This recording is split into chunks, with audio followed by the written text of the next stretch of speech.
chapter 7, entitled Knowledge of the Absolute, text 27. So just a little recap on text 26. So that 26, Krishna is saying that he knows all that happened in the past, he knows all the present and the future. So that verse, as Prabhupada says in the purport, confirms that Krishna's body is spiritual, because a material body, when you changed your material body, you forget everything from the past. So that's one of the reasons why we can't remember the past, because we change our body. But because Krishna doesn't change his body, he has a spiritual body which doesn't change, he can remember all the past, and he can remember the present and the future. So Prabhupada is saying this verse confirms that Krishna's body is spiritual, not material. Because the Mayavadis, he's making the point that the impersonalists or Mayavadis, one of their points of the philosophy is when God comes to the material world, that there is Brahman, and when out of that Brahman there's a temporary manifestation from the Brahman of an incarnation. That's their idea. And when that temporary manifestation of Brahman as an incarnation like Krishna and Rama and Nrsimha appear, they come in a material form. That's their idea, that these incarnations have a material form, a material body. But that is defeated by this verse. It's not correct. He has got a spiritual form. And then he also mentions he also mentions in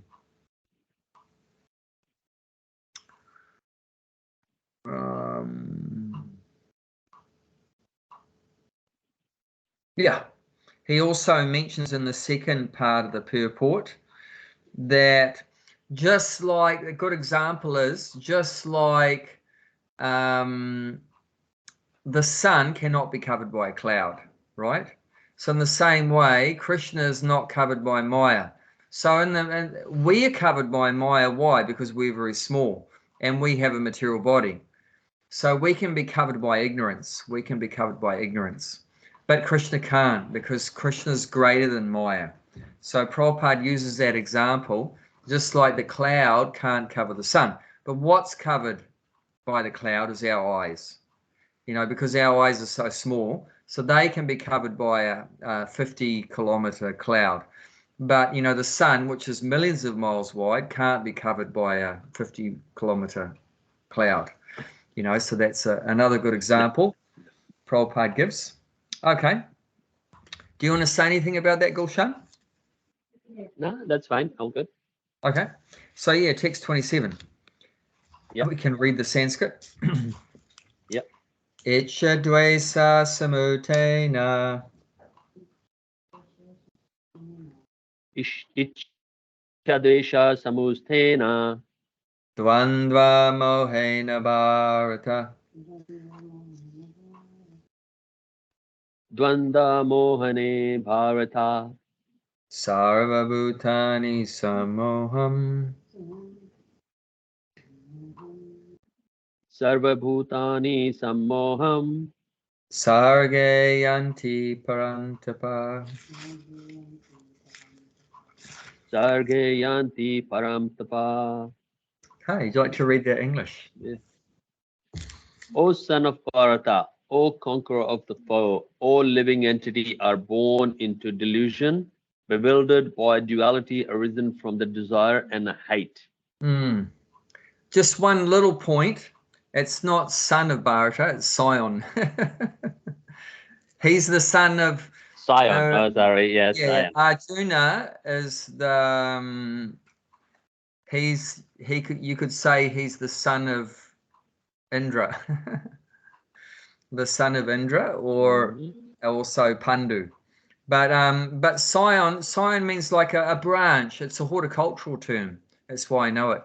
So it means a branch. So like you have a branch of a tree. So the Sion is the branch of the tree. So we have that term family tree. We say family tree. Yeah. So he comes in the family tree of one of his ancestors is Bharat Maharaj. So he comes in the family line of King Bharat. So he's like a branch. The Pandava family are like a branch of that tree of Bharat, like that. So that's Scion of Bharat. Mm. Mm. Okay. You want me to So read the purport? why does he see every word that God is saying has so much meaning? It's loaded with meaning. Is it just by chance that he's using this word Bharata, because that's in the second line, Dvandva Mohina Bharata? Is it just by chance he's using that word Bharata? No, there's a reason why Krishna uses the word Bharata. So why that is Krishna wants Arjuna to overcome all of his inner enemies. We have outer enemies, right? But but the main thing is actually the inner enemies, like lust, greed, anger, envy, pride, madness, so forth. So Krishna wants Arjuna to overcome these inner enemies. And how do you overcome enemies? What do you need? What do you need to overcome enemies, whether it's external or internal? Well, you have to conquer that. Okay, to conquer an enemy, what do you need to conquer an enemy?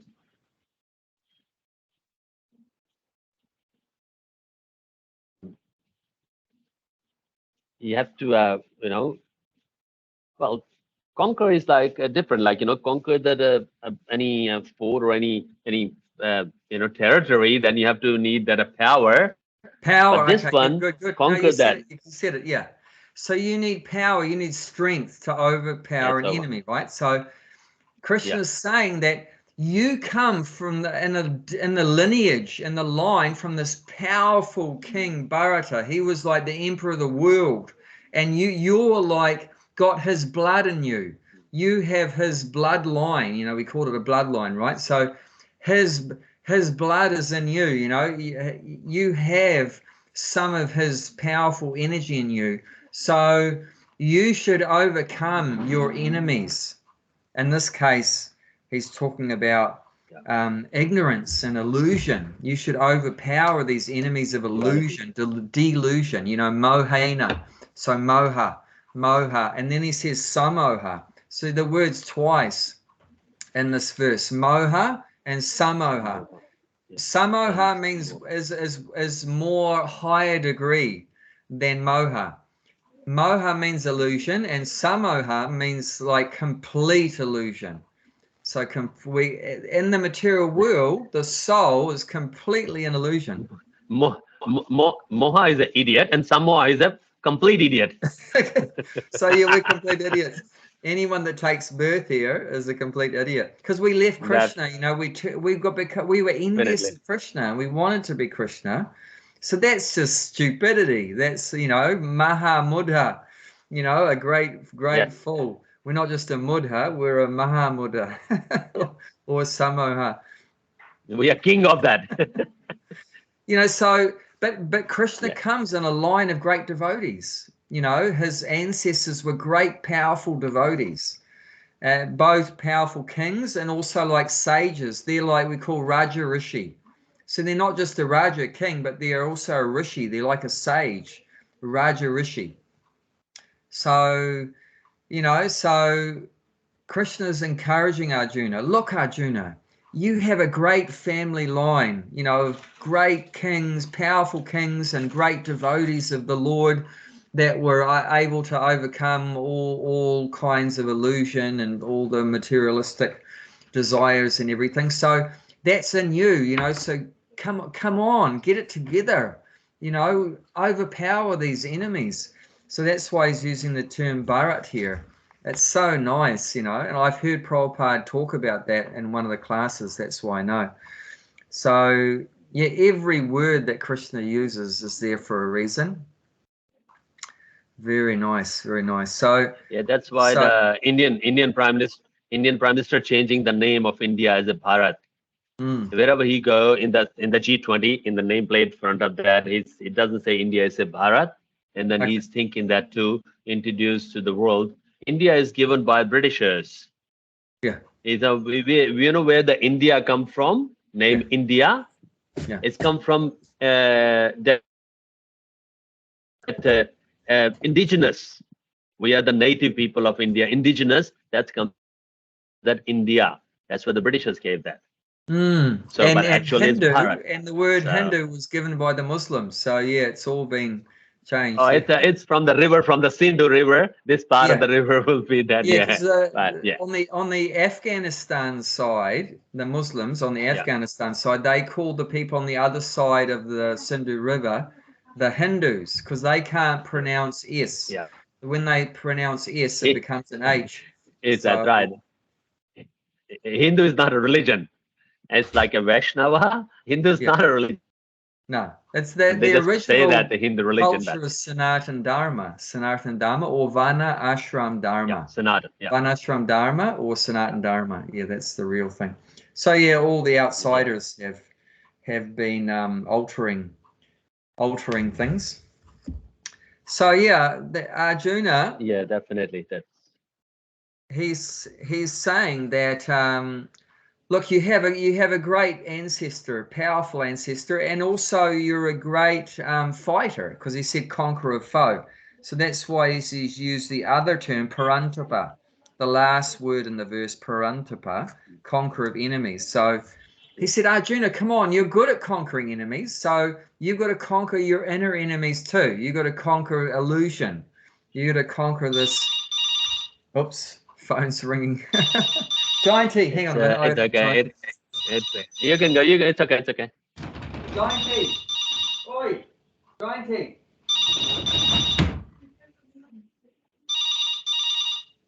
Oh, can you get the phone, please? Hello? Yes.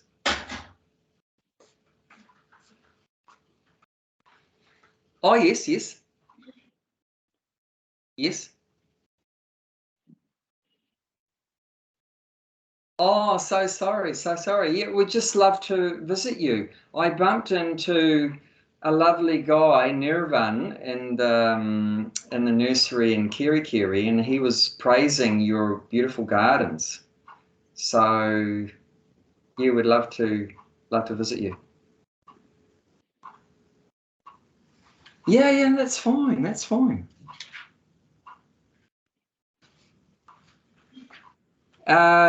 Any particular date and time suits you?